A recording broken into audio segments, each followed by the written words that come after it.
abang alang sa mga matawag sa isbo nga nalilit abot ato sa pribadong hospital para magpa-check up.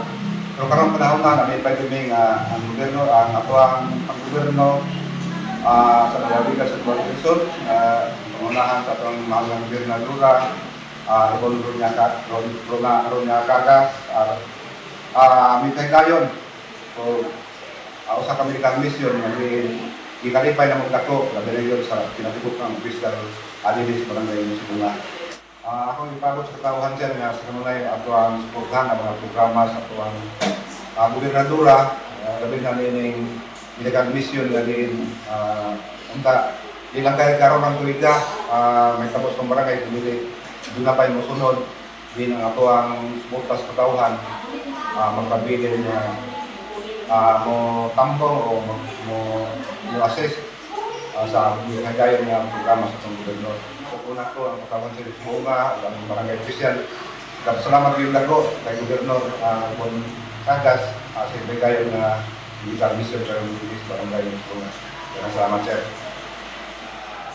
Manyang nakabuntagon, salamat kayo sa provincial health office o sa opisina sa Tombilan ng Gobernadora Ibon Ronya Cagas o sa iyang banang Vice Gobernador Mark Caporchan Cagas o sa kagunyang panlalawigan nga niya karon naghatag sa mga tukmang programa sa panglawas sa ato ang pabarangayan sa 200 na barangay o sa siyam na lungsod o sa kasyudad iyang napadayon ang Legacia iHealth iShare Plus sa ato ang kanhi late Gobernador Douglas Cagas.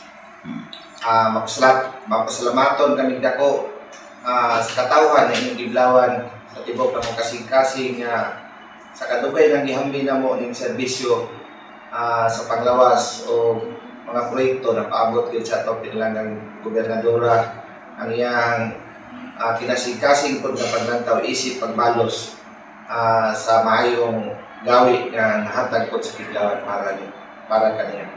Manaman ang eleksyon na nakita namo nga inasingkasing yun siya naghatag o pagtagad sa katawan. Ibutar man o wala mo butar kaniya, mandato man nga siya mahatag og serbisyo sa katawan. So kaming tanan ilabaran sa council, sa kapitan sa Musibunga, inasingkasing nagpasalamat o nagpaabot na unta mapadayon pa rin mga programa sa mga kasibit ng mga barangay, sa mga lungsod na nanginahanglan pa nga serbisyohan tungod kay ug alam kini sa kahusay o kahapsay sa ato ang probinsya. Kaming tanan nagpasalamat, mabuhay ka gobernador.